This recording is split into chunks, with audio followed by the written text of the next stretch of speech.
নমস্কাৰ কথনৰ এক বিশেষ অনুষ্ঠানলৈ মই আপোনালোকক আদৰণি জনাইছোঁ আৰু আজি আমাৰ অনুষ্ঠানৰ অতিথি হৈছে শ্ৰী দেৱব্ৰত শইকীয়া। দেৱব্ৰত শইকীয়াক নতুনকৈ চিনাকি দিয়াৰ কোনো অৰ্থ নহয়, কিয়নো তেখেতক সকলোৱে চিনি পায়। তেখেত বিৰোধী অসম বিধানসভাত বিৰোধী দলৰ তেখেত দলপতি। আমি আলোচনা আৰম্ভ কৰাৰ আগতে আমাৰ দুয়ো তৰফৰ পৰা অসমৰ ৰাইজলৈ, আমাৰ দৰ্শকসকললৈ আমি হোলীৰ শুভেচ্ছা জনাইছোঁ।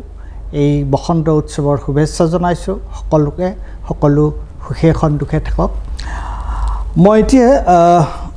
আপোনাক প্ৰথমতে মই ধন্যবাদ জনাইছোঁ যে আপুনি আমাৰ এই অনুষ্ঠানত অংশগ্ৰহণ কৰাৰ কাৰণে। এতিয়া মোৰ প্ৰথম প্ৰশ্নটো হৈছে যে এতিয়া সমগ্ৰ ভাৰতবৰ্ষত কেন্দ্ৰত বিজেপি চৰকাৰ 2014 চনত কেন্দ্ৰত বিজেপি চৰকাৰ অহাৰ পিছত আমি দেখিছোঁ যে তেওঁলোকে কেনেকুৱাকৈ বিভিন্ন ধৰণে আমি কওঁ যে গণতান্ত্ৰিক যিবোৰ অনুষ্ঠান, আৰু গণতান্ত্ৰিক অনুষ্ঠান বুলি কোৱাৰ লগে লগে আচলতে সংসদ, বিধানসভা, আপোনাৰ অন্যান্য যিবিলাক আমাৰ ইলেকশ্যন কমিশ্যন, CBI, ED আৰু আপোনাৰ বিভিন্ন ধৰণৰ যিবোৰ অনুষ্ঠান প্ৰতিষ্ঠান আছে, মই মুখ্যতঃ কেইটামানৰ নাম কৈছোঁ, আৰু আনকি জুডিচিয়াৰী, ন্যায়পালিকা। তে এই সকলোৰে ওপৰত এটা সৰ্বাত্মক এক ধৰণৰ আক্ৰমণ হৈছে। তেওঁলোকে সকলোৰে ওপৰত এটা নিয়ন্ত্ৰণ আনিব বিচাৰিছে, যাতে তেওঁলোকৰ যিটো কণ্ঠ, তেওঁলোকৰ যিখিনি তেওঁলোকে যিটো কৰিব বিচাৰে সেইটোৱে হ'ব আৰু বেলেগ কোনো কথা নহ'ব। অথচ গণতন্ত্ৰৰ কাৰণে সেইটো এটা সম্পূৰ্ণ পৰিপন্থী কথা। গণতন্ত্ৰত এটা কথা অত্যন্ত গুৰুত্বপূৰ্ণ, সেইটো হৈছে যে যিবোৰ অনুষ্ঠান থাকে, ৰাষ্ট্ৰৰ যিবোৰ অনুষ্ঠান থাকে, সেই অনুষ্ঠান প্ৰতিষ্ঠানবোৰ স্বতন্ত্ৰ হ'ব লাগে, আৰু তাত কিছুমান বিধি বিধান নিয়মৰ দ্বাৰা সেইবোৰ পৰিচালিত হয়। তো সেই ধৰণে পৰিচালিত হ'বলৈ দিব লাগে। এতিয়া অসম বিধানসভাৰ আপুনি দুটা টাৰ্ম অসম বিধানসভাৰ বিৰোধী দলপতি হৈ আছে। গতিকে চৰকাৰৰ দুটা কথা থাকে। চৰকাৰৰ তেওঁলোকৰ এটা উদ্দেশ্য থাকে, তেওঁলোকৰ এটা লক্ষ্য থাকে। গতিকে তেওঁলোকে যিবোৰ ভাল কাম কৰিছেতো তাত ক'ব লগা একো নাই, কিন্তু যিবোৰ তেওঁলোকে ধৰক নকৰিবলগীয়া কাম কৰে, তে সেই কামবিলাকক প্ৰথম কথা বিধানসভাত তাৰ এটা জোৰদাৰ তাৰ প্ৰতিবাদ কৰা, বা বিধানসভাত তৰ্ক বিতৰ্ক বিভিন্ন ধৰণে তাক চৰকাৰী পক্ষক থকাসৰকা কৰা। তো সেই সন্দৰ্ভত বিৰোধী দলৰ এটা অত্যন্ত গুৰুত্বপূৰ্ণ, চৰকাৰী পক্ষৰ যেনেকুৱা যিটো ভূমিকা, বিৰোধীৰ ভূমিকা তাতকৈ কোনো গুণে কম নহয়। আৰু সেইফালৰ পৰা বিৰোধী দলপতি হিচাপে দলপতিজনৰ ভূমিকা অত্যন্ত গুৰুত্বপূৰ্ণ। গতিকে এই সন্দৰ্ভত আপুনি গোটেই পৰিৱেশটো, মই শেহতীয়া প্ৰশ্নলৈ আহিম, কিন্তু সাধাৰণভাৱে মই আপোনাৰ পৰা জানিব বিচাৰিছোঁ যে আপুনি কেনেকুৱাকৈ দেখিছে বা কেনেকুৱাকৈ চাইছে। নিশ্চয়, আপুনি যিটো কথা আপোনাৰ প্ৰশ্নতে উল্লেখ কৰিছে প্ৰথমতে, যে 2014 চনৰ পৰা আমাৰ দেশৰ গণতান্ত্ৰিক ব্যৱস্থাটো ক্ৰমান্বয়ে দুৰ্বল হৈ আহিছে। এই কথাটো সঁচা। যিহেতু আমাৰ সংবিধান সভা হৈছিলে 47 চনৰ পৰা 50 চনলৈকে সংবিধান সভা প্ৰায় 3 বছৰ কাল। আমাৰ যিসকল সেই সময়ত বিভিন্ন বিধান পৰিষদ, বিধানসভাৰ পৰা যিসকল নিৰ্বাচিত প্ৰতিনিধি, ৰাইজৰ প্ৰতিনিধিসকলে আহি পেলাই বিধানসভাখন সেই সময়ত বনাইছিল, আৰু সংবিধান সভাই 3 বছৰ আলোচনা কৰি সংবিধানখন আমাক দিলে, আৰু তাত খুব ভাল ধৰণেৰে অধ্যয়ন কৰি তেখেতসকলে সকলোৰে দায়িত্বসমূহ ভগাই দিলে বিধায়িনী, ন্যায় আৰু কাৰ্যপালিকাৰ। তাৰোপৰি এই গণতন্ত্ৰ জীয়াই ৰাখিবলৈ কেতবোৰ স্বতন্ত্ৰ অনুষ্ঠান সৃষ্টি কৰিলে। নিৰ্বাচন আয়োগ, আমাৰ চেণ্ট্ৰেল ব্যুৰো অফ ইনভেষ্টিগেশ্যন, বা পৰৱৰ্তী সময়ত ইলেকশ্যন যিটো এনফৰ্চমেণ্ট ডাইৰেক্টৰেট বা সেইটো 100 বছৰতকৈ অধিক পুৰণা কেগটো, কম্পট্ৰলাৰ এণ্ড অডিটৰ জেনেৰেল, যিটো মানে হিচাপ নিৰীক্ষণৰ বাবে ৰাজহুৱা পইচাটো ঠিকমতে ব্যয় হৈছে নাই, এই গোটেইখিনি অনুষ্ঠান দিয়াৰ পিছত আমি গণতন্ত্ৰ শক্তিশালী হ'ব লাগে। আৰু তাত আটাইতকৈ ডাঙৰ কথাটো হ'ল যে নিৰ্বাচন 5 বছৰৰ মূৰে মূৰে আমি হিতাৰ অগ্নি পৰীক্ষাৰ নিচিনা ৰাজনৈতিক দলসমূহেও অগ্নি পৰীক্ষাৰ সন্মুখীন হ'ব লাগে এতিয়া এই গোটেই কথাখিনি এটা সময়লৈকে ঠিক আছিল সংবিধান সভাতে দুটা মত সৃষ্টি হৈছিল এটা ভাৰতবৰ্ষ ধৰ্মৰ ভিত্তিত হিন্দু ৰাষ্ট্ৰ হ'ব বা হিন্দুসকলক প্ৰাধান্য দিয়া হ'ব নেকি আৰু আমি সেকুলাৰ সকলোৰে বাবে সম অধিকাৰ এটা ভোটৰ মূল্য সকলোৰে বাবে সমান হ'ব এই কথাখিনিৰ জয় হ'ব নেকি আৰু কথাখিনি সঁচাকৈয়ে ভাৰতবৰ্ষৰ সংবিধানখন গণতান্ত্ৰিক আৰু যিখিনি হ'লে মানে ভাল গোটেই সংবিধান অধ্যয়ন কৰি কৰা হ'ল কিন্তু সেই মুহূৰ্ততে সেই সময়তে দুজন ব্যক্তিৰ দুটা মন্তব্য লক্ষণীয় আছিল বাবা সাহেব আম্বেদকাৰে কৈছিল যে সংবিধানখন ভাল কিন্তু কেনেকুৱা মানুহে ইয়াক প্ৰয়োগ কৰিব তাৰ ওপৰত নিৰ্ভৰ কৰিব আৰু পণ্ডিত জৱাহৰলাল নেহৰুৱে কৈছিল মই যিকিটা সিস্টেম আছে বৰ্তমান এই সিস্টেম কিটাৰ ভিতৰত পাৰ্লিয়ামেণ্টাৰী ডেমক্ৰেসিটো উন্নত বুলি ভাবিছোঁ ইয়াতকৈ আৰু ভাল আহিব পাৰে সেই গতিকে এই দুটা কথাও আমি লক্ষ্য ৰাখিব লাগিব আৰু মই ক'বলৈ গ'লে বিধানসভাত বা লোকসভাত যিটো আমি ভাবি লওঁ যে অধ্যক্ষ মহোদয়ে গোটেইখিনি কাম তেখেতৰ নিজৰ মতে কৰিব পাৰে সেইটো নহয় তেখেতেও শাসক পক্ষই যিহেতু তেখেতক নিৰ্বাচিত কৰে আৰু অধিক ভোটৰ বাবে যিটো দলৰ হাতত অধিক ভোট থাকে অধ্যক্ষজন সেইটো দলৰ হয় দ্বিতীয়তে তেওঁ নিৰপেক্ষ বুলি ক'লেও তেখেতে কোনো পক্ষপাতিত্ব নকৰিলেও চৰকাৰখন বচোৱাৰ তেখেতৰ এটা দায়িত্ব থাকে এই গোটেইখিনি লিমিটেশনৰ মাজেৰে আমি বিধানসভাতে হওক বা লোকসভাতে হওক কাৰ্য পৰিচালনা কৰিবলৈ যিটো নীতি নিয়ম তাৰ মাজেদি চলিব লাগে আৰু আমি আলোচনা হ'ব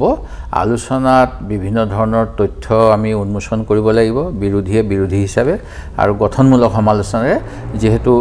দুটা পাৰ্টি থকাটোৱে আমাৰ দেশৰ সিস্টেম সেই গতিকে হেতুত যাব লাগিব কিন্তু প্ৰথম কথা হ'ল যে লেভেল প্লেইং ফিল্ডখন হৈছে নে নাই এতিয়া যি সময়ত বিজেপি দলে ক'ব কংগ্ৰেছ মুক্ত ভাৰত লাগে যি সময়ত মুখ্যমন্ত্ৰীয়ে নিৰ্বাচনী সভাত গৈ ক'ব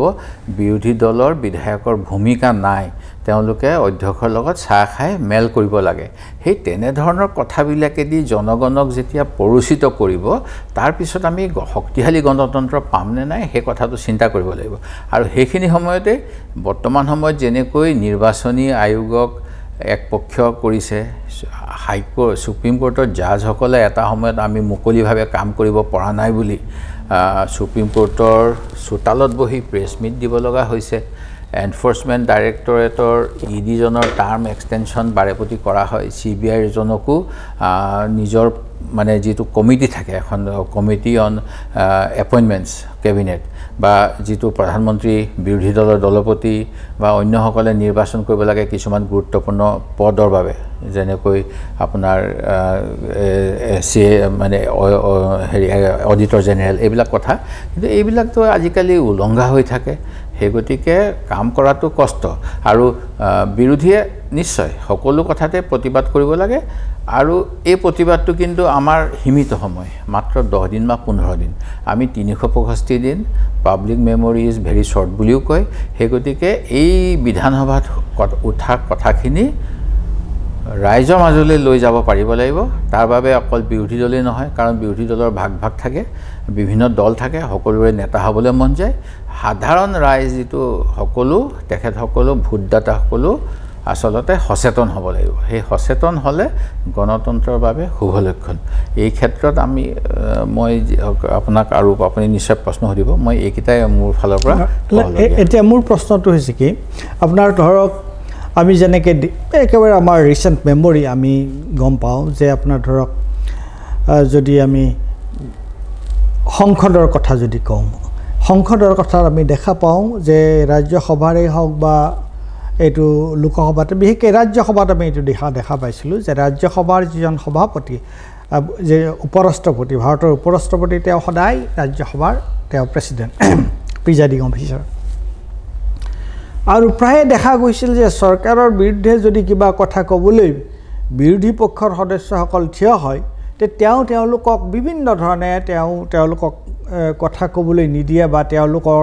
কথাত হস্তক্ষেপ কৰে বাৰে বাৰে আমি সেই ধৰণৰ কথা দেখিছিলোঁ আৰু তাৰ কাৰণে আনকি তেওঁৰ বিৰুদ্ধে বিশেষাধিকাৰ ভংগৰ প্ৰস্তাৱ পৰ্যন্ত অনা হৈছিলে গতিকে ঠিক তেনেদৰে আপোনাৰ ধৰক অসম বিধানসভাৰ ক্ষেত্ৰত মই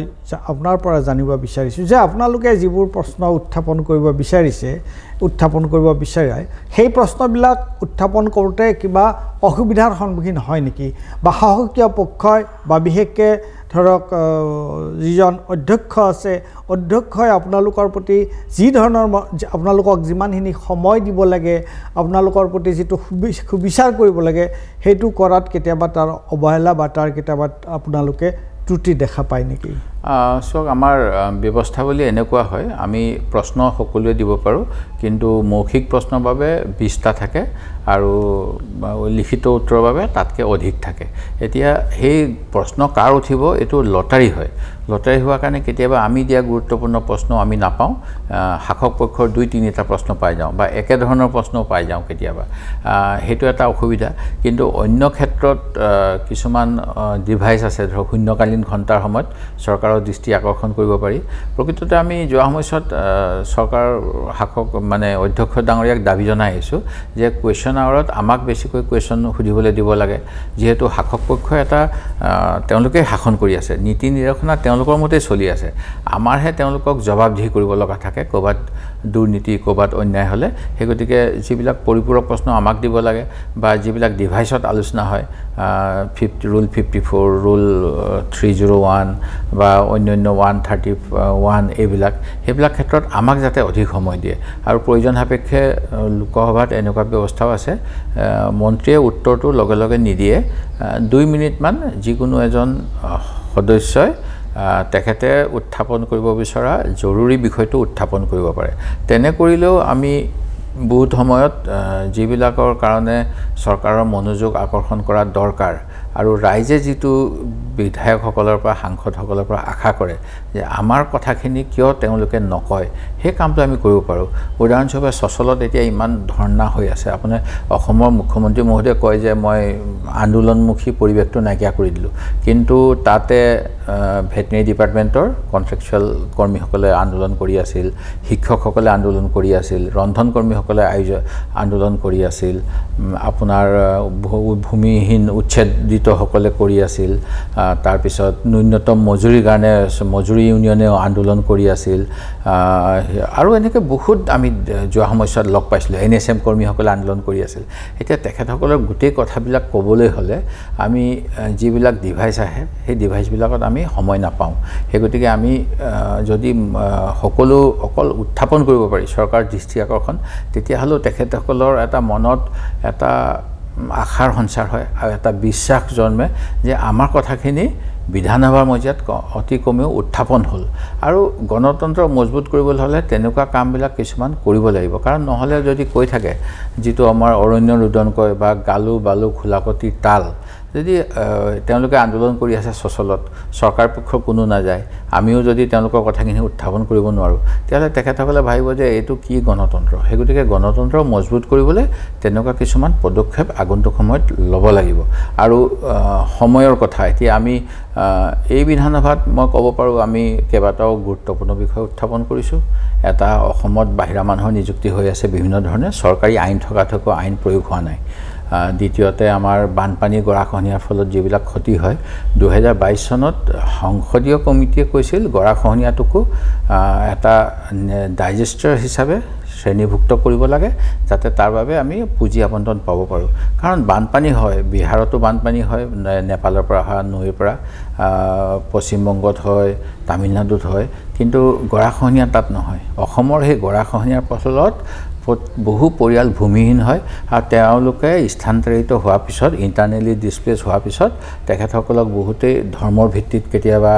বিদেশী বুলি কয় কেতিয়াবা ভাষাৰ কাৰণে বহিৰাগত বুলি কয় এনেকুৱা ধৰণৰ সমস্যা কিছুমান আছে সেইবিলাকৰ বিষয়ে আমি উত্থাপন কৰিছোঁ ঠিক তেনেকৈ অসম চুক্তিখনৰ বিষয়ে উত্থাপন কৰিছোঁ আমাৰ যিটো APSC কেলেংকাৰী এই কেলেংকাৰীটোৰ কমিটিখনে যিখিনি চুপাৰিচ কৰিছিলে যে অবৈধ নিযুক্তি সকলো বাতিল কৰিব লাগে সেই কথাখিনি আমি উত্থাপন কৰিছিলোঁ মুখ্যমন্ত্ৰী অৱশ্যে ৰিপৰ্ট কৈছিল যে ৰিপৰ্টত তেনেকুৱা কথা উল্লেখ নাই কিন্তু আমি সদনত প্ৰকৃততে তথ্য সম্বলিত কথা ক'ব লাগে আৰু তথ্য সম্বলিত কথা নহ'লে এই সদনক প্ৰতি অৱমাননা হয়, আমাৰ সংবিধানৰ প্ৰতি অৱমাননা হয়। সেই গতিকে আমি সেই ক্ষেত্ৰত মুখ্যমন্ত্ৰীয়ে অসত্য কৈছে বুলি বিশেষাধিকাৰ ভংগৰো দুটা প্ৰস্তাৱ এবাৰ বিধানসভাত পেছ কৰিছোঁ। কাৰণ মণিপুৰৰ ক্ষেত্ৰত APSC বেটছ এটা মণিপুৰ পাব্লিক ছাৰ্ভিচ কমিশ্যনৰ সম্পূৰ্ণ খাৰিজ কৰা হৈছিল। আজি কেইদিনমান পূৰ্বে পাঞ্জাৱত তেনেকৈ খাৰিজ কৰা হৈছে এটা বেটছ অন্যায় হোৱাৰ বাবে। আৰু এনেকুৱা ধৰণৰ কথাবিলাক যিবিলাক কেতিয়াবা চৰকাৰী পক্ষই নিজকে ৰেস্কিউ কৰিব বিচাৰে, দায়িত্বৰ তেওঁলোকৰ দায়বদ্ধতাৰ পৰা আঁতৰি আহিব বিচাৰে। সেই গতিকে আমি বিভিন্ন মাধ্যম সেইবিলাকৰ মাজেদি চেষ্টা কৰোঁ। আৰু বিধানসভাখন প্ৰকৃততে কথাটো এনেকুৱাই, অধ্যক্ষৰ সকলো কৰ্তৃত্ব আছে বুলি ক'লেও বিধানসভা কেতিয়া হ'ব সেইখিনি কিন্তু পাৰ্লিয়ামেণ্টাৰী এফেয়াৰ্ছৰ যোগেদি মুখ্যমন্ত্ৰীৰ অনুমতি সাপেক্ষেহে তেওঁলোকে ঠিক কৰি আহ্বান হয়। না এতিয়া মই এটা কথা আপোনাৰ পৰা জানিব বিচাৰিছোঁ যে যোৱা সময়ছোৱাত চৰকাৰে, এইখন চৰকাৰে তেওঁলোকেতো এটা কথা কৈ আছে, সদায় এটা কথা কৈ থাকে তেওঁলোকে, যে তেওঁলোকে ধৰক বিকাশ বিকাশ বিকাশ বুলি তেওঁলোকে চিঞৰি থাকে অনবৰতে। কিন্তু বিকাশ বুলি চিঞৰি থাকোঁতে আমি দেখিছোঁ যে আমাৰ ৰাজ্যখনৰ সৰ্বাংগীন উন্নতিৰ কাৰণে তেওঁলোকে বিশেষকৈ বিকাশৰ ধাৰণাটো এতিয়া আগৰ সেই ধৰণৰ ধাৰণা এটা নাই। বিকাশৰ লগত আচলতে বহনক্ষম বিকাশৰ প্ৰশ্ন এটা জড়িত হৈ আছে। আৰু এতিয়া আমি যোৱা সময়ছোৱাত আমি দেখিছোঁ যে য'তেই ক'ৰবাত প্ৰাকৃতিক সম্পদ আছে, য'তেই আপোনাৰ ধৰক জলসম্পদ আছে, য'তেই খনিজ সম্পদ আছে, তাতে আমি দেখিছোঁ সেইবোৰ ঠাই যদি সেইবোৰ আনকি আপোনাৰ ধৰক এইবোৰ যদি পৰিৱেশৰ কাৰণে এইবোৰ যদি খুব ভালনেৰেবল ঠাই হয়, যে তেনেকুৱা ঠাইতো আমি দেখিছোঁ যে তেওঁলোকে মানে বিকাশৰ নামত তেওঁলোকে বিকাশৰ ঢোল বজায়, তেওঁলোকে ধৰক বহিৰাগত যিবিলাক কৰ্পোৰেট হাউচ আছে তেওঁলোকক গতাই দিয়াৰ এটা প্ৰৱণতা আমি দেখিছোঁ। তো এইবোৰ প্ৰশ্ন আপোনালোকে বিধানসভাত উত্থাপন কৰিছেনে নাই কৰা? নিশ্চিতভাৱে। গোটেই কথাটো প্ৰথম কথা চৰকাৰৰ যিটো মানসিক প্ৰস্তুতি বা ইণ্টেনশ্যনটো কেনেকুৱা এই কথাটো চাব লাগিব। এতিয়া মই ক'বলৈ গ'লে ভাৰতীয় জনতা পাৰ্টীৰ চৰকাৰখনৰ ইণ্টেনশ্যন হ'ল কেইজনমান বিশেষ পুঁজিপতি যিসকলে তেখেতসকলক সহায় কৰে, তেখেতসকলক দেশখন সঁপি দিয়া আৰু দেশৰ সম্পদ তেওঁলোকক গতাই দিয়া। যিটো পণ্ডিত জৱাহৰলাল নেহৰু বা সেই সময়ৰ আমাৰ কংগ্ৰেছৰ নেতাসকলে তেনেধৰণে ৰাজহুৱা সম্পদ গঢ়ি পেলাই তাৰ লাভাংশৰ যোগেদি সামাজিক উন্নয়নৰ কথা চিন্তা কৰিছিল, সেই কথাটো এতিয়া নাই। সেই গতিকেই এতিয়া আমি দেখা পাইছোঁ যে আমাৰ যিবিলাক প্ৰাকৃতিক সম্পদ সেইবিলাকৰ ওপৰত মানে আইন কানুন ভাঙি পেলাই চৰকাৰখনে কাৰোবাক গতাই দিয়াৰ যত্ন কৰি আছে। উদাহৰণস্বৰূপে এতিয়া মই যদি কওঁ কাৰ্বি আংলঙত আমি বা ডিমা হাছাওত আমি গৈছিলোঁ, যিবিলাক গাঁৱৰ মানুহৰ তেওঁলোকৰ আমি সেই সময়তে বৰদলৈ কমিটি অনুসৰি 6 শিডিউল এৰিয়া কৰিছে। 6 শিডিউল এৰিয়াত ভূমিৰ মালিক সেই গাঁৱৰ আদিবাসীসকল, তেওঁলোকৰ কাষ্টমাৰী ল চলিব লাগে। এতিয়া সেইবিলাক ক্ষেত্ৰত চৰকাৰে বল প্ৰয়োগ কৰি পুঁজিপতিক এতিয়া 18,000 বিঘা মাটি কাৰ্বি আংলং মাইনিঙত দিছে। তাৰপিছত আপোনাৰ সোলাৰ এনাৰ্জিৰ কাৰণে এতিয়া নতুনকৈ দিব বিচাৰিছে, যাৰ বিৰুদ্ধে আন্দোলন হৈ আছে। ঠিক তেনেকৈ আপোনাৰ যিটো কোম্পানীৰ কাৰণে আমেৰিকাত আদানীক এতিয়া গৌতম আদানীক দোষী কৰিছে, তেওঁলোকৰ ভাই ভতিজাৰ এটা কোম্পানী অসমত আজিউৰ পাৱাৰ, সেই আজিউৰ পাৱাৰে বৰহমপুৰ সমষ্টিৰ মিকিৰ বামুণী গ্ৰাণ্টত যিসকল ৰায়তীসকলৰ স্বত্ব আছে, এটা সময়ত কোৱা হৈছিল নাঙল যাৰ মাটি তাৰ, শৰৎ চন্দ্ৰ সিনহা ডাঙৰীয়াৰ দিনত আমাৰ ভূমি সংস্কাৰ কৰি মাটিৰ পট্টা বিতৰণৰ ব্যৱস্থা লোৱা হৈছিল। ৰায়তসকলক খতিয়ান দিয়া হয় আৰু তেওঁলোকৰ ওপৰত প্ৰথম অধিকাৰ থাকে। ৰায়তী আইনখন উলংঘা কৰি প্ৰশাসন যন্ত্ৰই এটা ছ'লাৰ কোম্পানীক তাত মাটি হস্তান্তৰ কৰিলে, বহুখিনি থলুৱা মানুহক তাৰ পৰা উচ্ছেদ কৰিলে, জনজাতীয় লোকক। হাতীয়ে তাত ধান খেতি হয় কাৰণে হাতী পাহাৰৰ পৰা খাবলৈ আহে, সেইটো এলিফেণ্ট কৰিডৰ আছিলে। তাত 18টা হাতী অস্বাভাৱিক কাৰণত মৃত্যু হৈছিল, বজ্ৰপাত পৰা বুলি ৰিপৰ্ট আহিলে। এই গোটেইবিলাক কথা আমি বিধানসভাতো উত্থাপন কৰিছোঁ। কিন্তু আমি এতিয়া যিটো কোৱা হয় যে বিৰোধীৰ সদনত দুৰ্বল ভূমিকা, এতিয়া প্ৰতিবাদটো বা দুৰ্বল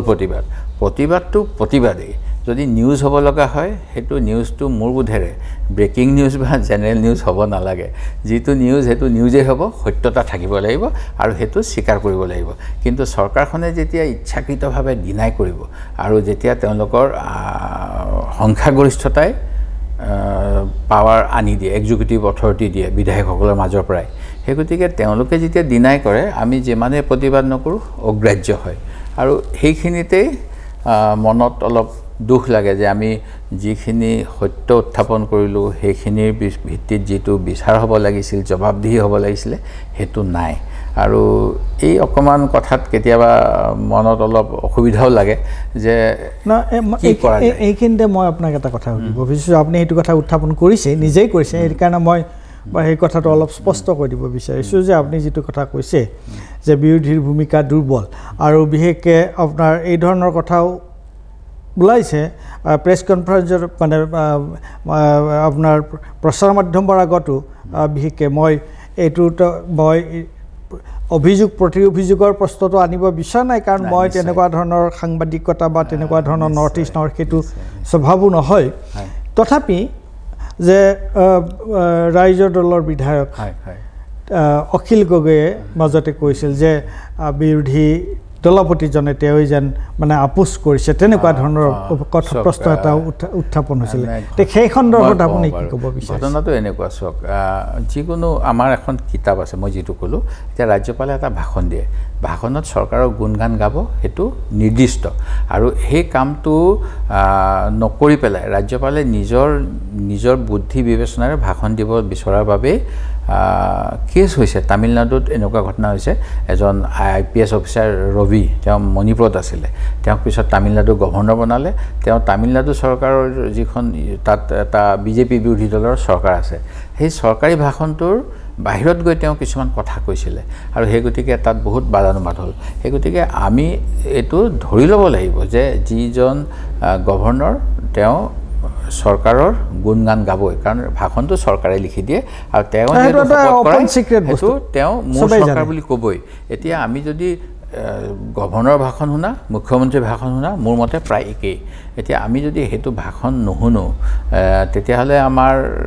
বিশেষ লাভ নহয় এটা হুলস্থুল হয় কিন্তু শুনাৰ পিছত আমাৰ এটা তাৰ ওপৰত ৰিপ্লাই দিবলৈ আমাক সময় দিয়ে আমি যদি সেই ৰিপ্লাইৰ সময়ত গভৰ্ণৰে কোনখিনি সঁচা ক'লে কোনখিনি মিছা ক'লে আমি কোনখিনি কথা তাত সোমোৱা নাই সেই কথাখিনি যদি আমি কওঁ তেতিয়াহ'লে ভৱিষ্যতৰ কাৰণে সেইটো ৰেকৰ্ড থাকিব আৰু আজিকালি গোটেইবিলাক মানে ইতিহাস বা এইবিলাক নিশ্চয় গৱেষণা কৰে অকল ক্ষণিক মানে জনপ্ৰিয়তাৰ কথাটো নাথাকে এনেকুৱা গধুৰ বিষয়বিলাকত আজি আমাৰ অসম বিধানসভাৰ লাইব্ৰেৰীটো 1937 চনৰ আগৰ কিতাপ পত্ৰ মজুত তাত সেইবিলাক ভাষণো আছে ঠিক তেনেকৈ আমাৰ আৰ্কাইভছত কিমান পুৰণা বস্তু আছে এতিয়া যদি আমি গভৰ্ণৰৰ ভাষণটো নুশুনি তাত যদি হুলস্থুল কৰোঁ বা বিভিন্ন বিতৰ্কৰ সময়ত যদি আমি হুলস্থুল কৰোঁ তেতিয়াহ'লে আমাৰ অধিৱেশনৰ যিখন প্ৰচিডিং সেইখন সদায় কাৰণে থাকে তাত লিখা থাকিব সদনত হুলস্থুল হ'ল একো শুনা নগ'ল আৰু আমি যদি কিবা যুক্তিৰে কাটিছিলোঁ সেই চৰকাৰৰ কথাখিনি সেইখিনি কথাও নাহিব সেই গতিকে মই ভাবোঁ গণতন্ত্ৰ মজবুত কৰিবলৈ হ'লে চৰকাৰৰ যিখিনি কথা আমি প্ৰতিবাদ কৰিছোঁ সেইখিনিও সদনত শুদ্ধভাৱে লিপিবদ্ধ হোৱাটো প্ৰয়োজন যাতে ভৱিষ্যতৰ যিসকল ৰাজনৈতিকবিদ তেওঁলোকেও জানে এটা সমস্যা কেনেকৈ আমি সাহসেৰে তাক প্ৰত্যাহ্বান জনাইছিলোঁ ৰাইজৰ পক্ষত থিয় হৈছিলোঁ সেইটো নকৰি যদি আমি হুলস্থুল কৰি সদনৰ মৰ্যাদা হানি কৰোঁ তেতিয়াহ'লে কিন্তু মই ভাবোঁ সেইটো গণতন্ত্ৰৰ কাৰণে বৰ ভাল নহয় আৰু হয় এই কথাটো আহিছিলে আমাৰ ৰাজ্যপাল ডাঙৰীয়াই ভাষণ দিব লগা হৈছিল এবাৰ কোকৰাঝাৰত প্ৰথমবাৰৰ বাবে তেওঁলোকে অধিৱেশনখন যিকোনো কাৰণবশত আমাৰ ৰাজধানীৰ বাহিৰলৈ লৈ গ'ল আৰু আমাক অনুৰোধ কৰিছিলে চৰকাৰী পক্ষই আমি এটা জনজাতি অঞ্চল 6ষ্ঠ অনুসূচীৰ অন্তৰ্গত 6 শিডিউল এৰিয়া তাত আমি কৰিম আপোনালোকৰ সহযোগিতা বিচাৰিলোঁ আমি ৰাজ্যপালৰ ভাষণৰ পূৰ্বে অধিৱেশনৰ পূৰ্বে আমি তেওঁলোকক কৈছিলোঁ আপোনালোকে কোনো বিতৰ্কিত কথা নিলিখিব ৰাজ্যপালৰ ভাষণত আৰু আমি নিশ্চয় আপোনালোকক সহযোগ কৰিম আৰু মই ভাবোঁ যে এইবাৰ ইমান বিতৰ্কমূলক কথা ৰাজ্যপালৰ ভাষণত নাছিলে আমি সহযোগ কৰিলোঁ কিন্তু সেই অধিৱেশনতে মুখ্যমন্ত্ৰীয়ে নিজৰ ৰাজনৈতিক জনপ্ৰিয়তা নিজৰ দলৰ সেই অঞ্চলত বৃদ্ধি কৰিবলৈ এটা অতি মাৰাত্মক ভুল কথা কৈ আহিছিলে তেখেতে কৈছিল বহুতৰে ধাৰণা 6 শিডিউল এৰিয়াৰ বাবে কেন্দ্ৰ চৰকাৰে পুঁজি আবণ্টন কৰে মই এই ধাৰণা মিছা বুলি ক'ব বিচাৰিছোঁ কেন্দ্ৰ চৰকাৰে একো নিদিয়ে আমি অসম চৰকাৰে দিওঁ মই দিওঁ এই কথাটো যে একেবাৰে মিছা সংবিধানৰ 275 লিখা আছে যিবিলাক অনুসূচিত জাতি অনুসূচিত জনজাতি বা বিশেষ অঞ্চল তাৰ বাবে কেন্দ্ৰ চৰকাৰে পুঁজি দিব আৰু এই কথাটোৱে আমি পিছত বিশেষাধিকাৰ ভংগৰ প্ৰস্তাৱ মুখ্যমন্ত্ৰীৰ বিৰুদ্ধে গুৱাহাটীত যেতিয়া অধিৱেশন আৰম্ভ হ'ল তেতিয়া আমি দিলোঁ সেই গতিকে মুখ্যমন্ত্ৰীয়ে যিখন সময় পায় চৰকাৰী আঁচনিবিলাক তেওঁ নিৰ্বাচনী ভোট যুদ্ধৰ আঁচনি হিচাপে ঘোষণা কৰি আছে চৰকাৰী পইচা দি আমি তাৰো প্ৰতিবাদ কৰিছোঁ যেতিয়া বাজেটৰ ওপৰত বক্তৃতা হৈছে আমি কৈছোঁ নিৰ্বাচনীমুখী বাজেট কোনো উন্নয়নৰ কথা নাই তাত যিখিনি যোগেদি পাৰ্মানেণ্টলি কিবা হ'ব নিবনুৱা ভাত্তা দিব কিন্তু নিয়োগৰ ব্যৱস্থা নাই সংস্থাপনৰ ব্যৱস্থা নাই এইবিলাক আমি আলোচনা কৰিছোঁ না এতিয়া অন্য এটা কথা মই ক'ব বিচাৰিছোঁ যে ধৰক আপোনাৰ বক্তব্যৰ পৰা এই কথাটো ওলাই আহিছে যে আচলতে এইটোতো আৰু চিৰাচৰিত কথা এইটো এটা প্ৰচিডিউৰেল কথা যে গভৰ্ণৰে যিটো ৰাজ্যপালে যিটো ভাষণ দিয়ে সেই ভাষণটো চৰকাৰৰ কাৰ্যৰ তেওঁলোকৰ এটা প্ৰতিবেদন সেইটোতো আৰু তাৰ সেই সম্পৰ্কত আৰু ডিবট কৰিবলৈ কথা একো নাই গতিকে ভাষণটো প্ৰথম কথাটো হৈছে যে ভাষণটো তেওঁ পঢ়িবলৈ দিয়াৰ পিছত তাত ক্ৰিটিচাইজ কৰা তাক সমালোচনা কাৰোবাক তন্নকে সেইবোৰ তথ্য সহকাৰে আপোনালোকে উত্থাপন কৰিলে হয়তো ৰাইজে তাৰ দ্বাৰাহে বেছি উপকৃত হ'ব নহয় জানো কিন্তু কাৰণ যদি যেনেকুৱাকৈ তামিলনাডুৰ যেনেকুৱাকৈ কথাটো একেই তামিলনাডুৰ গভৰ্ণৰে যেনেকুৱাকৈ এটা নিজৰ মতে কৰা তেওঁৰ কোনো সেইটো এটা অসাংবিধানিক সেইটো এটা তেওঁৰ মতাদৰ্শ যিয়েই নহওক তেওঁ সেইখন চৰকাৰৰ মুৰব্বী তামিলনাডুৰ চৰকাৰৰ মুৰব্বী গতিকে সেইটো নকৰাকৈ মই জানো এইটো আপোনাৰ এই ধৰণৰ পিচ ৰাইটিঙৰ আজি যেতিয়া ইন্দিৰা গান্ধী জৰুৰীকালীন অৱস্থাৰ পিছত যেতিয়া আকৌ ইন্দিৰা গান্ধী ক্ষমতালৈ ঘূৰি আহিছিল তেতিয়া আপোনাৰ নীলম সঞ্জীৱ ৰেড্ডী তেওঁ আছিলে ৰাষ্ট্ৰপতি আৰু ৰাষ্ট্ৰপতিৰ যিটো আপোনাৰ এই গণৰাজ্য দিৱসৰ যিটো ৰাষ্ট্ৰপতিৰ যিটো অভিভাষণ যিটো যে পঢ়ি দিয়ে পাঠ সেইটোক লৈ এটা কণ্ট্ৰভাৰ্চি হৈছিল আৰু তেতিয়া মই মানে পি.চি. আলেকজেণ্ডাৰ তেওঁৰ ছেক্ৰেটাৰী আছিল তেতিয়া ইন্দিৰা গান্ধীয়ে নিজে গৈ সেই স্পীচটো যেতিয়া প্ৰাইম মিনিষ্টাৰৰ অফিচলৈ পঠিয়াইছিল তাৰপিছত ইন্দিৰা গান্ধীয়ে আলেকজেণ্ডাৰৰ লগত গৈ সঞ্জীৱ ৰেড্ডীৰ লগত কথা পাতি সেইটো কেনেকুৱাকৈ সেই বস্তুটো সংশোধন কৰিছিল বা সেই সমস্যাটোৰ সমাধান কৰিছিল গতিকে প্ৰেচিডেণ্টে হওক বা ৰাজ্যপালে হওক তেওঁ আচলতে চৰকাৰক প্ৰতিনিধিত্ব কৰে গতিকে তাত সেই প্ৰচিডিউৰটোত লগাৰ সলনি তেওঁলোকে কি কথা ক'লে তাক যুক্তি সহকাৰে তথ্য সহকাৰে তাক উত্থাপন কৰি আপুনি কৈছে যে সেইখিনি আমি ৰাইজক যদি আগত যদি দাঙি ধৰোঁ তেতিয়াহ'লে বেছি মানে ৰাইজৰ বেছি লাভ হয় আৰু ৰাইজেও কথাবিলাক গম পায় তো সেইটোত অৱশ্যে মই আপোনাৰ লগত একমত সেইটো আমি মানে উদাহৰণ এটা দিওঁ আমি ধৰক চাহ জনজাতিৰ বাবে ঝুমুৰ বিনন্দিনী কৰিলোঁ বা কৰিছোঁ এনেকুৱা ধৰণৰ কথা আছিলে আমি তেতিয়া তাত আমাক ক'লে যে আপোনালোকে ৰাজ্যপালৰ ভাষণটো সংশোধন কৰিব পাৰিব আমি সংশোধনী প্ৰস্তাৱ দিছিলোঁ যিটো সদনত ভইচ ভোটত আমি ডিফিটেড হ'লোঁ আমি কৈছিলোঁ অকল ঝুমুৰ দেখালে নহ'ব আপোনালোকৰ প্ৰতিশ্ৰুতি আছিল 351 টকা দিব লাগে মজুৰিটো বৃদ্ধি কৰক ঠিক তেনেকৈ আমি ক'লোঁ 6 জনগোষ্ঠীক জনজাতিকৰণ কৰিম বুলি কৈছিল ইমান বছৰ আগত আপোনালোকে জনজাতিকৰণ কৰক তাৰ বদলি কাউন্সিল বনাই বা কিবা বনাই পেলাই হয়তো সমস্যা সমাধান নহয় কাৰণ কাষ্ট চাৰ্টিফিকেটৰ কথা আছে আৰু এইবিলাক ক্ষেত্ৰত ধৰক সকলোকে জনজাতিকৰণ কৰিলেও সেই সময়তে এটা পৰামৰ্শ আছিল যে ক্ৰিমি লেয়াৰ জনজাতি হ'লেও কিছু ক্ষেত্ৰত তেওঁ যদি ধনী হয় তেওঁ সেই জনজাতি হিচাপে স্বীকৃতিটো পাব কিন্তু চৰকাৰী সুবিধাখিনি তেখেতে লোৱা উচিত নহয় সেই গতিকে এই কথাবিলাক এতিয়া আমাৰ এখন এইবাৰে আমাৰ বক্তৃতা সময়ত এটা কথা আহিছে আমাৰ এজন বিধায়কে উল্লেখ কৰিলে যে 10% ইকনমি উইকাৰ সেকশনৰ কাৰণে চাকৰি ৰিজাৰ্ভেশ্যন এটা সুপ্ৰিম কোৰ্টে ৰায়দান কৰি বাহাল কৰিছে অসমতো এটো চলি আছিল আমাৰ ডক্টৰ হিমন্ত বিশ্ব শৰ্মা ডাঙৰীয়াই সেই দুখীয়া লোকসকলৰ বাবে যেটো ৰিজাৰ্ভেশ্যন হেতু তেখেতে উঠাই দিলে যেটো যুক্তিসংগত নহয় তেখেতে এতিয়া চাহ জনজাতিক 3% কবাত দিম বুলি কৈছে কাবাক 2% দিম বুলি কৈছে এতিয়া মাইনৰিটিৰ এটা আপুনি জানে এটো বিশেষ মৰ্যাদা এই গুটেকিটা কথা আহিছে সংবিধানখন গ্ৰহণ হোৱাৰ পিছত মাইনৰিটি ষ্টেটাস এসসি এসটি তাৰ আগত অলপ বেলেগ আছিল সেই গতিকে মাইনৰিটিৰ কোটাটো কাটি দিছে এইবিলাক কথা আমি বিধানসভাত উঠাইছো না আৰু এই বিশেষ এই ধৰণৰ এটা প্ৰশ্ন আৰু মই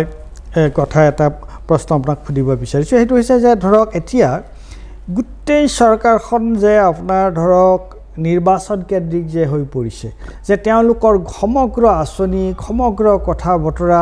তেওঁলোকে যে ধৰক নিৰ্বাচনক কেন্দ্ৰ কৰি যে কৰিছে সেই কথাবিলাক আপোনালোকে বিধানসভাত ৰাইজৰ আগত যে তেওঁলোকে এফালে তেওঁলোকে ধৰক যিবিলাক একেবাৰে মৌলিক কথা যে মানুহৰ বিভিন্ন বিভাগৰ দৰমহা তেওঁলোকে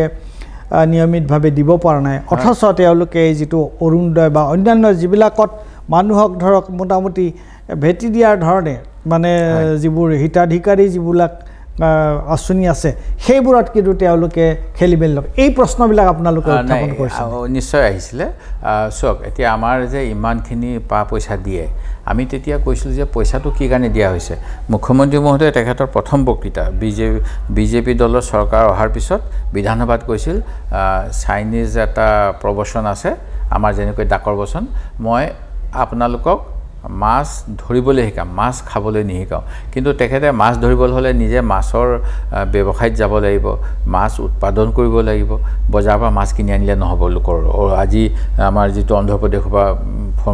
ফৰ্মেলিন দিয়া মাছ আহে বা কিবা কিবি সেই গতিকে তেখেতে কিন্তু হেতু কৰা নাই তেখেতে যদি এই নিবনুৱাসকলৰ সংস্থাপনৰ ব্যৱস্থা কৰিলে হয় তেতিয়া হলে উদ্যোগত মানে কাম কৰি তেওঁলোকে নিজে অৰুণোদয় যাব লগা নহল অৰুণোদয় বা আপোনাৰ অন্য আঁচনিত আমি সোমাব লগা নহল হয় আমাৰ এতিয়া মজুৰি ইয়াত স্কিল বা আনস্কিল লেবাৰৰ একেবাৰে কম আৰু দাক্ষিণাত্য কৰ্ণাটক কেৰালা গোৱা এইবিলাকত যথেষ্ট বেছি সেই কাৰণে অসমৰ পৰা আনকি আদহীয়া ব্যক্তিও এতিয়া অন্ন সংস্থাপনৰ বাবে বেলেগ ৰাজ্যলৈ যায় যদি অসমৰ মজুৰি বৃদ্ধি হল হয় তেখেতসকলে নিশ্চয় বাহিৰলৈ যাব লগা নহল হয় তেখেতসকলে পৰিয়ালৰ লগত থাকিল হয় সামাজিক দৃঢ়তা হল হয় সামাজিক বিশৃংখল নহল হয় আৰু বহুখিনি তেনেকুৱা কথা এইবিলাকো আমি সদনত উঠাইছো আজি 9 বছৰ ধৰি আমাৰ মিনিমাম ৱেজটো ৰিভাইজ হোৱা নাই আৰু মিনিমাম ৱেজ যথেষ্ট কম আৰু ঠিক তেনেকৈ আজি বাতৰি কাকতত ওলাইছে হেতু বিষয়টো আমি আলোচনা কৰিলো যে আমাৰ 25খন জিলাৰ ভিতৰত অসমৰ 15খন জিলা যেটো আপোনাৰ বতৰৰ প্ৰতিকূলতাৰ বাবে গ্লোবেল ওয়াৰ্মিঙৰ বাবে ক্লাইমেট চেঞ্জৰ বাবে প্ৰত্যাহ্বানৰ সন্মুখীন হ'ব হিট ৱেভ হ'ব হিট ষ্ট্ৰোক হ'ব ফসলৰ মানে অস্বাভাৱিক বৰষুণ হ'ব অস্বাভাৱিক হিট হ'ব এইবিলাক বিভিন্ন কথা উৎপাদন নহব অসম চাহৰ কাৰণে বিখ্যাত আমি 200 বছৰীয়া চাহৰ কাৰণে জুমু নাছিলো কিন্তু যদি ইয়াতে ক্লাইমেট চেঞ্জৰ ফলত 1 ডিগ্ৰী 2 ডিগ্ৰীও তাপমাত্ৰা বৃদ্ধি হয় আমি চাহৰ সেই কোৱালিটি নাপাব পাৰো উৎপাদন নাপাব পাৰো বিভিন্ন কীটপতংগ নতুন কীটপতংগৰ আক্ৰমণ হ'ব পাৰে আমাৰ অৰ্থনীতিটোৱে কলাপস কৰি যাব পাৰে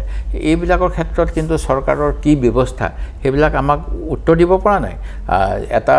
প্ল্যান লোৱা হৈছিল 2020 চনৰ পৰা 30 চনৰ ভিতৰত এই ক্লাইমেট চেঞ্জৰ লগত আমি কেনেকৈ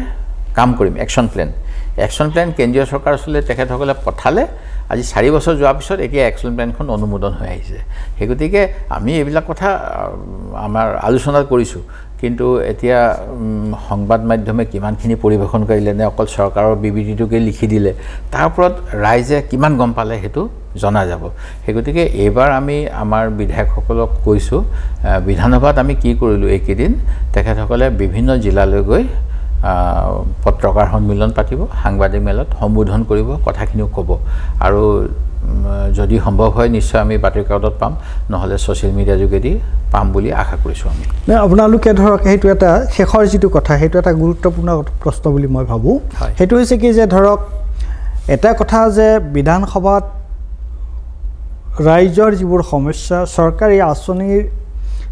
যিবোৰ আখুৱা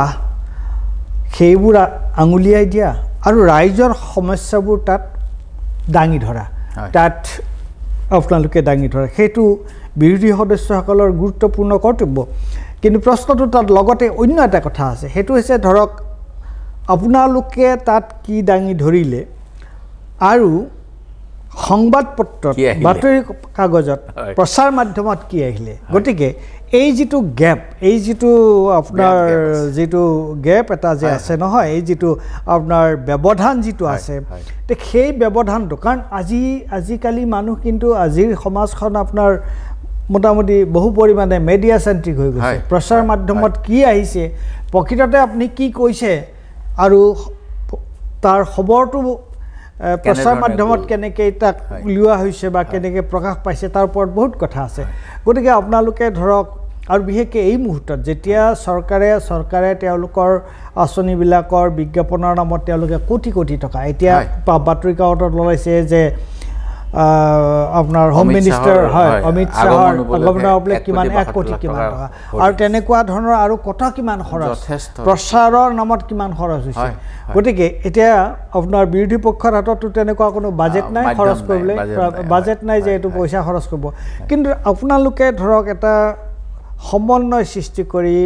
মিডিয়াৰ লগত এটা লাইচনিং কৰি ভালকৈ আপোনালোকৰ কথাবোৰ যাতে উত্থাপন হয় আৰু কেৱল সেন্সেশনাল কথা নহয় কেৱল আপোনাৰ যে এটা মানে এটা হুলস্থুল সৃষ্টি কৰা বা এটা এক ধৰণৰ আপোনাৰ মানে সেন্সেশনালিজম কৰা সেই কথাটোৰ মই কথা কোৱা নাই কিন্তু যিবোৰে আসলতে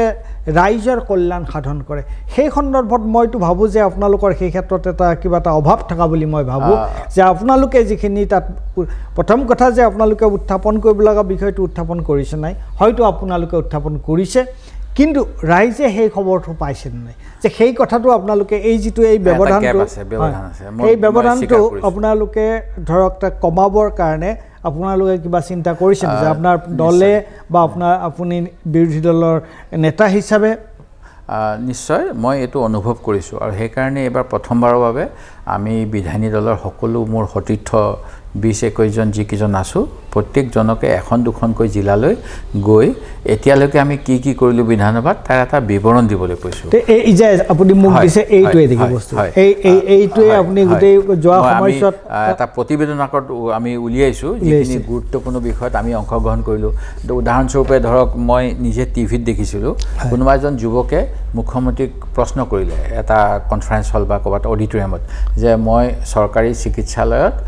ডাক্তৰে লিখি দিয়া দৰব নাপাও আপুনি যদিও কৈছে ফ্ৰী মেডিচিন আছে মই বাহিৰৰ পৰা কিনিব লগা হৈছে তাৰ পিছত মই দেখা পালো সৰকাৰীভাৱে কোনোবাই ক'লে হস্পিটেলৰ ডাক্তৰসকলৰ ওপৰত শাস্তিমূলক ব্যৱস্থা লোৱা হ'ব যদি তেওঁলোকে হস্পিটেলত নথকা দৰব লিখি দিয়ে এতিয়া ঘটনাটো কেনেকুৱা হ'ল প্ৰথম কথা হ'ল চৰকাৰে কৈ থাকে যে আমি বিনামূলীয়া দৰব দিওঁ দ্বিতীয়তে লৰাজনে ক'লে মই বিনামূলীয়া দৰব নাই পোৱা বাহিৰৰ পৰা কিনিব লগা হ'ল তেতিয়া মুখ্যমন্ত্ৰীয়ে বিনামূলীয়া দৰব মই নিশ্চিত যোগান কৰিম বুলি নকৈ ডাক্তৰসকলক ধমকি দিলে আপোনালোকে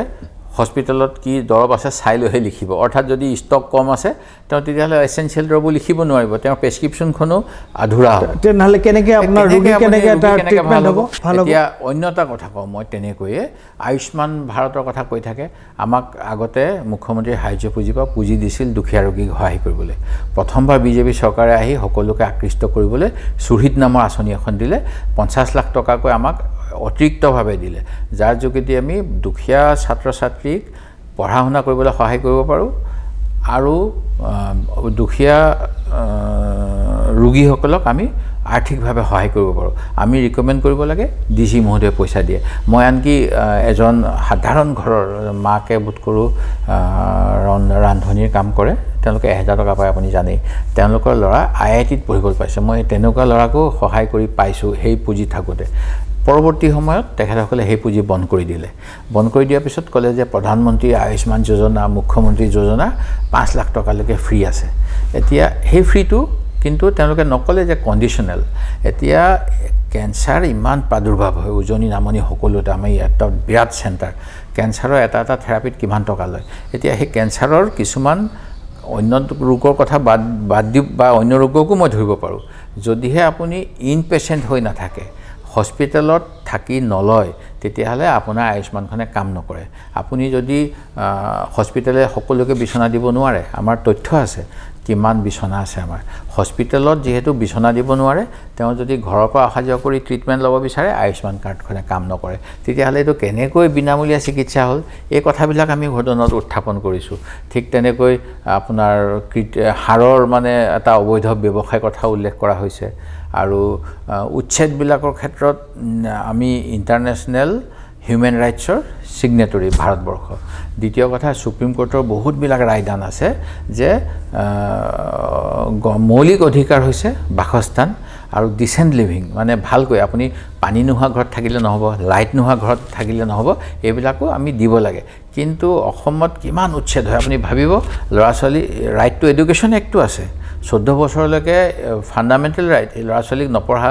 শুনা কৰিব নিদিলে মাক দেউতাকক শাস্তি দিয়া ব্যৱস্থা আছে তাৰ পিছতো কেনেকৈ উচ্ছেদবিলাক হয় যেতিয়াই তেতিয়াই তেওঁলোকক কোনো অল্টাৰনেটিভ ৰিহেবিলিটেশ্যনৰ কথা চিন্তা কৰা নহয় অঘৰী বনোৱা হয় এইবিলাক বিষয়ে আমি উত্থাপন কৰিছোঁ কিন্তু এটা কিন্তুৱে হয়গৈ শেষত গৈ যে চৰকাৰখনে সেই আইনবিলাক উলংঘা কৰে ভংগ কৰি দিয়ে আনকি আজিকালি অলপমান সন্দেহ হ'ব লগা হৈছে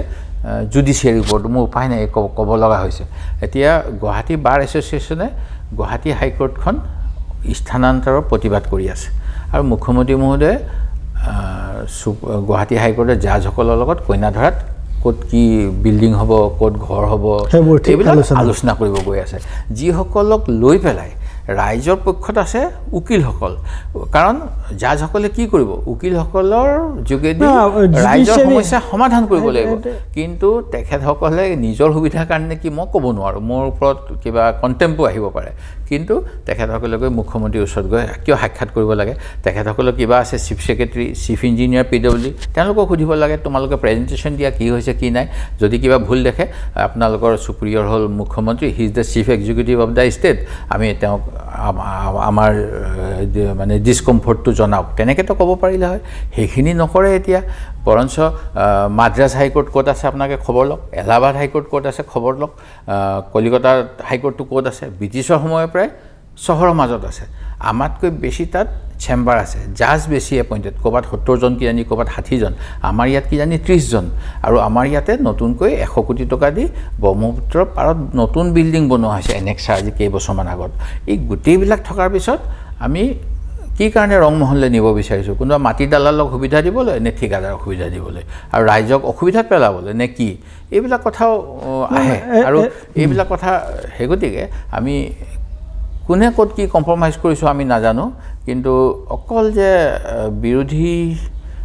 বিধায়কসকলে বা বিৰোধী দলটোৱে এই গোটেইবিলাকত চকু দিব পাৰিব আৰু